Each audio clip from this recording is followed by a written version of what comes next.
Hello, everyone. My name is Lex Weaver. I am the audience engagement editor for The Scope Boston, a digital news site that tells stories of justice, hope, and resilience in the greater Boston area. We practice journalism as an act of service, working to connect communities, inform civic life, and amplify voices that are often overlooked or mischaracterized by traditional media. Today, we will be interviewing City Councilor and Boston Mayoral Candidate Andrea Campbell, who just announced her run last week. Congrats to you, Andrea. I know that we do not have much time today, so I am going to just go ahead and jump into some questions that have been curated by Scope staff and also our readers. We have a very close relationship with a lot of people that read work on the site, so we did have them submit questions as well. But I wanted to kind of just start off by getting into your campaign announcement. It was said that that you've lived the systemic inequities facing Boston residents yourself as a Black woman. Do you think that this background of yours influences what you would bring up front and center to what you would bring up front and center to your campaign? Or I guess in other words, what issues would you prioritize if elected mayor? First of all, thank you for having me. Thank you for inviting me to your platform, and thank you for for the work you do every single day. Traditional media outlets don't always cover the things that I'm passionate about, so thank you. So one, I think my story is absolutely relatable. I know that from my first run for Boston City Council. I served District 4, which is largely Dorchester and Mattapan, a little bit of Jamaica Plain and Rosendale. I know it as council president when I traveled all across the city, and folks said, that story resonates with me. So what's the story and why do I do this work? And what are the inequities, right, that I understand and have lived? So I'm born and raised in the city of Boston. I grew up in Roxbury in the South End. I'm a proud BPS kid from pre-K all the way to 12th grade. Was blessed to go and have a wonderful experience through that system. Went off to Princeton University and then UCLA Law School and came back to the city to start my legal career. And I've worked in the private sector. I've worked with Governor Patrick as an attorney.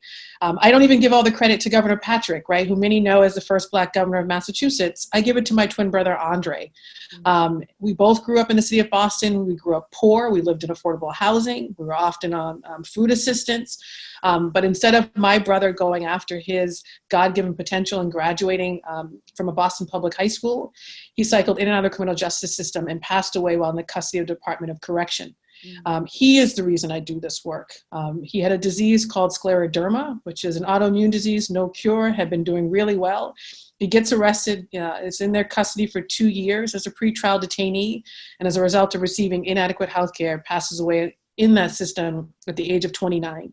And so my life has been connected to the criminal justice system, not just the loss of my twin brother, which changed my life dramatically and pushed me to think about why I'm here, what are my unique gifts, what are my talents.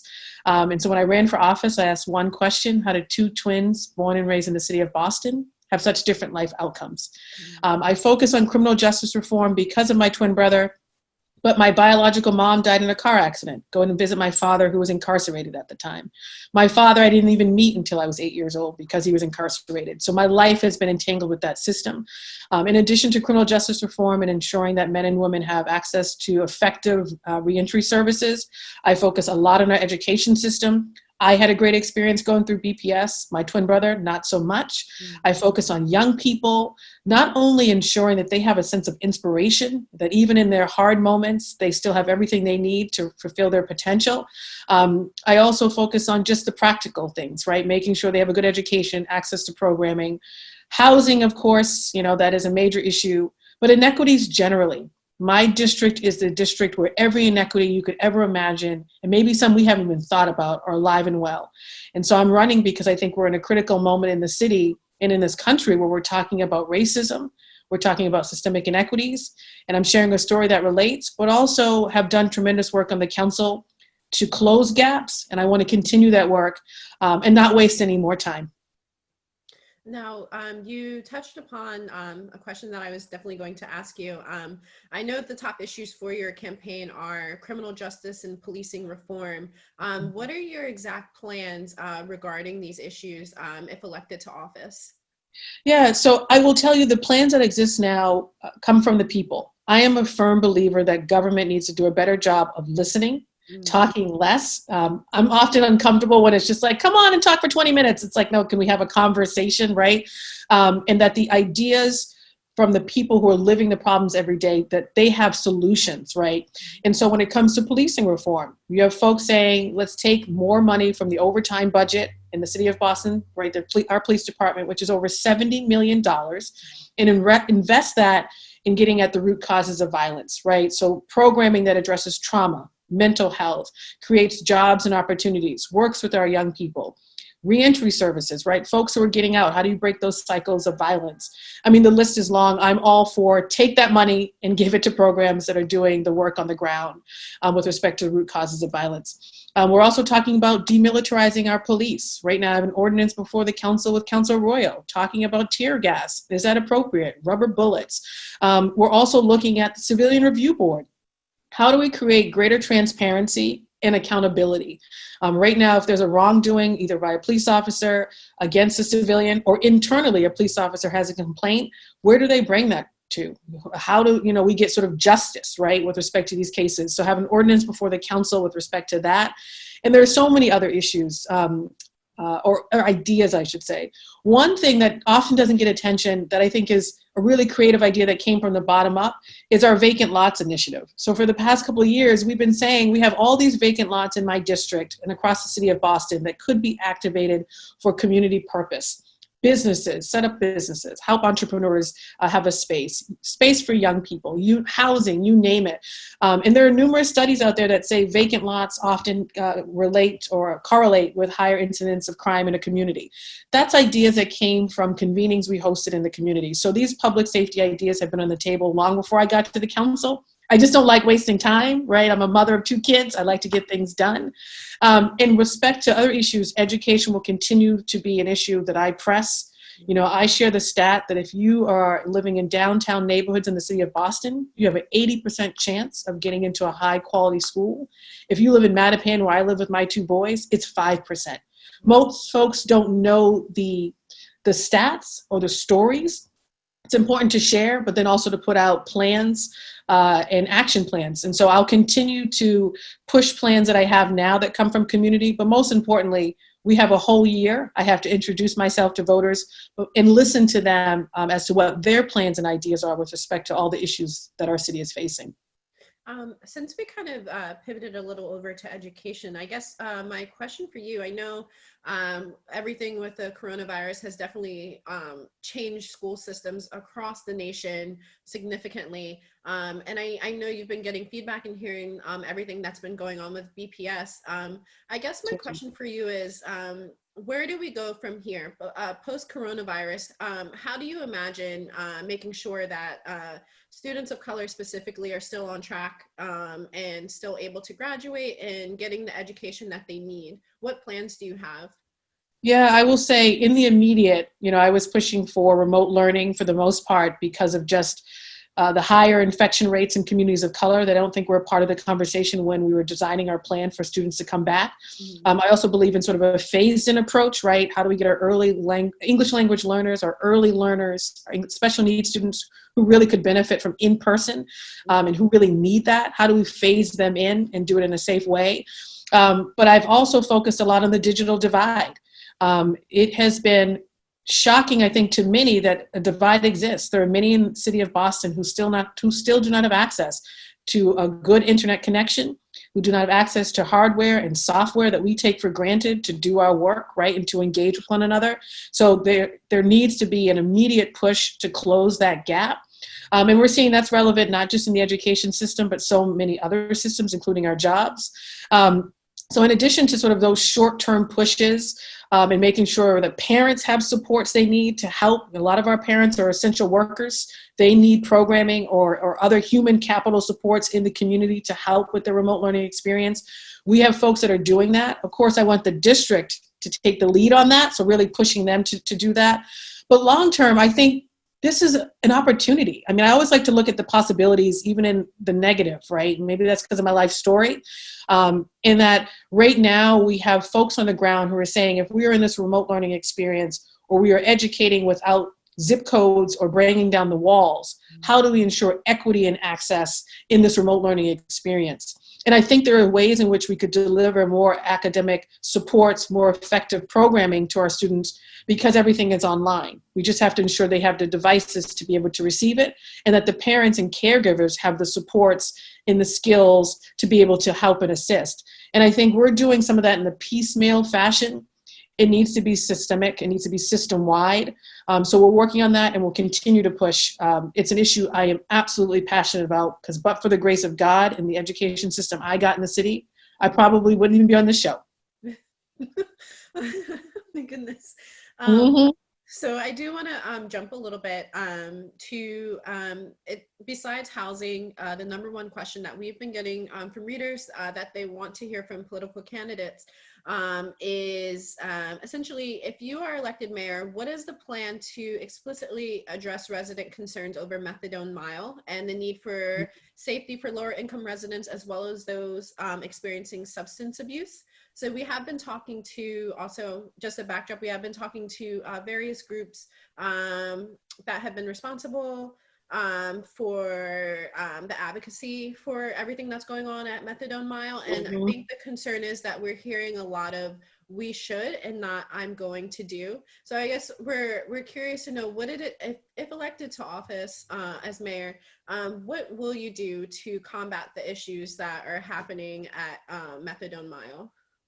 I mean, first of all, it's a major issue, and that's the area I grew up in. I grew up right up on, Mass Ave, and I recently went to a walkthrough, and I was, obviously I see it when I drive home from downtown to Mattapan, but just was devastated that it continues to get worse and not better. Mm-hmm. And I think there's a couple of things. So I felt that frustration from residents when I went out there, and the beauty is you had residents of every demographic you can imagine saying, we're coming together on this, we're working together.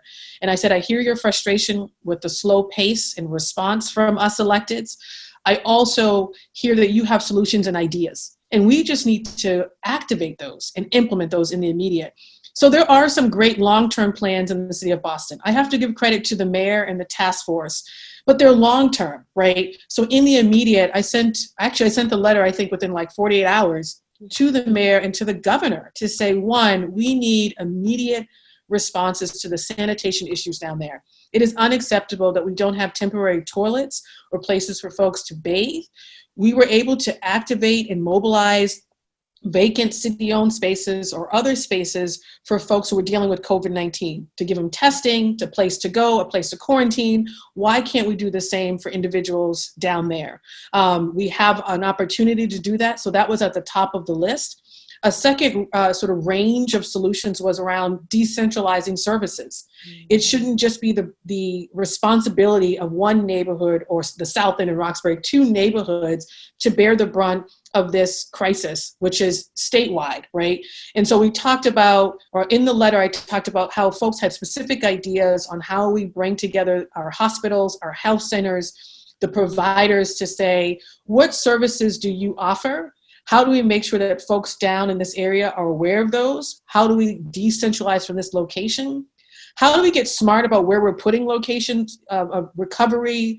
The safe injection site is down there. So you're leaving a recovery location only to sort of be almost drawn in to possibly go and shoot up again. Literally, that's what one of the folks who participated in our walkthrough said. And by the way, the walkthrough included not only residents, but also some folks who had substance abuse issues. It was a beautiful moment. And someone said, it's really hard to get help if that's right there. So how do we think smart about where services go and how do we decentralize?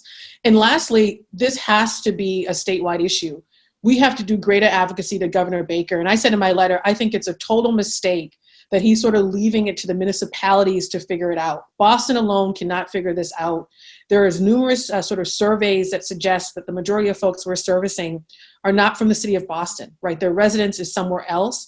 So I've been in touch with the governor's office, as well as the Metropolitan Area Planning Council, which oversees our, is a regional planning agency of 101 cities and towns. I used to work there, and say, how can we convene other municipalities to say, what is your plan to deal with the opioid crisis? And how are you, these other communities, helping us address and help your constituents? How do we do it in partnership? I think we waited too long to have that sense of a regional response. So that was in my follow-up letter, and I'll keep pushing. But I think right now the focus has to be short-term solutions as well as the long-term solutions. And of course, reopen Long Island Bridge. And that recovery center or area is critically important to this. So it will have to involve, of course, conversations with Quincy and other municipalities, but it all has to be on the table. Awesome. So one question that I have for you, it's a little bit of a tough one. So you are a Boston City Councilor now, and you were also the council president. What do you think that you can do as mayor that you couldn't do as a councilor? Oh, so much. You know, I often say we are in a strong mayor city, whether we like it or not.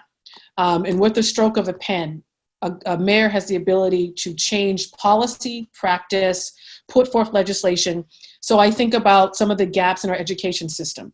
And you have to be intentional, specifically with communities of color, to say this is unacceptable, but then to put forth action. I actually put forth an action plan as a counselor, and I think it was received well because folks had never seen something so specific on transforming a system. But my frustration is it's like I need the district and the mayor to adopt it, or at least to work in partnership with me on that.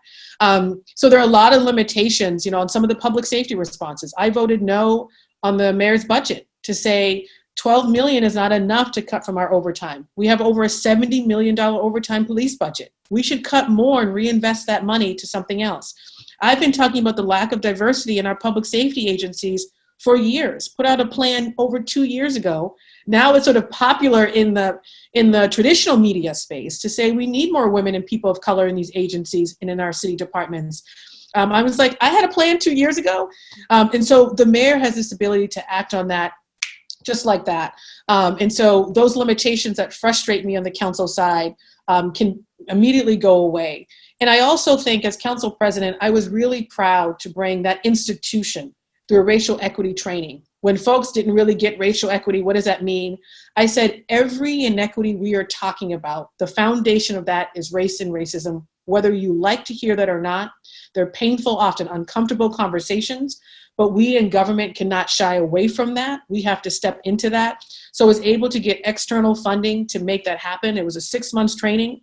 Some folks got uncomfortable, right? But for the most part, it was shocking to me how folks in government didn't know how the GI Bill, for example, discriminated against people of color. Didn't know that Social Security and other programs that were designed to help actually excluded people, and that was intentional.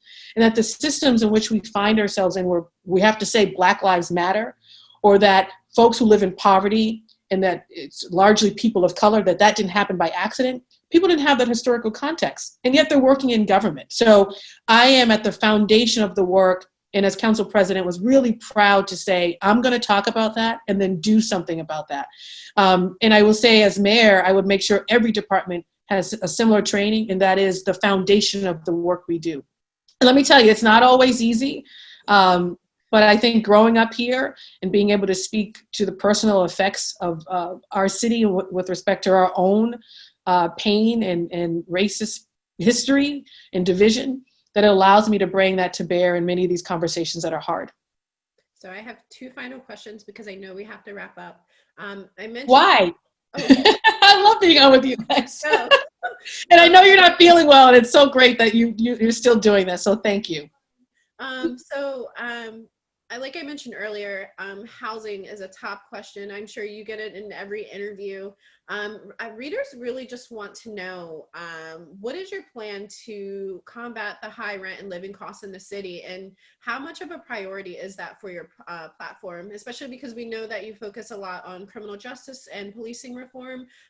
Just where does housing fit into your plans? So housing is a major issue. So I tend, so at least from the outside, it looks like criminal justice reform, policing reform, and education, but housing has always been on the list. And I will say, as a candidate, when I was running for office, we talked about the Community Preservation Act. And I remember my first day in office, there were a group of advocates making their rounds, and I said, excuse you, I campaigned on that. So let's get the Community Preservation Act done. And so that was my first piece of legislation. I did it in partnership with Councilor Flaherty. And I was not popular. I got a lot of hate emails. How dare you come to the council and raise my taxes? And I said, hey, this program works to create more money for what? Not only green space and historic preservation, but housing. And so if you go across the city of Boston now, we are dishing out millions of dollars for housing projects, including for our seniors, veterans, vulnerable populations. That's because of the CPA. And push for that when it wasn't popular, and maybe even when the mayor didn't necessarily want to do it at the time. And so from the outset, it has been a major issue. We're also getting creative, and we're going to have to get creative when dealing with the housing crisis in terms of the vacant lots that I spoke of. City-owned vacant lots that we could build on. They've been vacant for decades. Excuse me, city, get rid of that. Develop it in such a way that we have intergenerational housing opportunities. We can set the price point in terms of affordability, so it's truly affordable. I'm also in conversation with a lot of development projects and developers in my district with respect to what does affordability really mean. But it feels very piecemeal at different times, so I think there just has to be a greater intentionality across the city of Boston and from the executive leadership to say market rate, mixed is okay, but it cannot all be market rate. We have to get creative on whether it's vacant lots or other creative initiatives that people have. There's so many. And I like to think outside the box. The home in which I live in Mattapan was because a resident who had lived here for almost 45 years walked the community, met my aunt and uncle who are my parents and said, "Isn't your daughter looking for a home?" And we were able to buy and purchase this home for a very fair price because she wanted to pass it on to allow a family to stay here in Boston. Those are the kind of solutions in the community that I think government can do a really great job in lifting up, actualizing, and making more sustainable for more people to have access. Awesome. Now, my last question for you today. What do you want people to know about you or about your platform or just your general goal or mission for running for mayor? This is purpose driven. You know, never in a million years would I ever have thought I was going to run for office. I had a mentor of mine who suggested maybe 10 years ago, you know, you ever think about running for office? And I'll be frank, I was like, hell no. And it wasn't until I lost my twin brother, Andre, and I share his story a lot because it's a story that would never get told. So I've been going to a lot of rallies lately where people say, you know, no justice, no peace. And technically my family should have no peace right now because we still don't know what happened to my brother in terms of the circumstances under which he died. And my peace comes not only from my faith, I read my Bible every day and live that authentically and in a loving way. But my peace also comes from turning pain into purpose. And one way I did that was running for Boston City Council and asking that question, right? How do two twins born and raised in this city have such different life outcomes? That is a question that still fuels this work. It will continue to fuel my work in this next endeavor of becoming mayor of the city of Boston. And I've never lost focus on that question. If anything, now I'm realizing that every system has some inequity.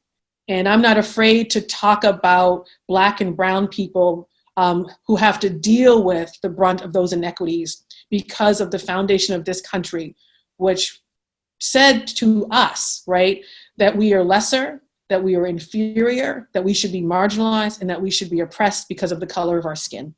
And I say it in such a way that it's like, white allies, I'm not excluding you from that. I want you to understand that, but now we have to work together to transform this city in such a way that it works for everyone, that everyone has the same access to the same opportunity that all of us take for granted.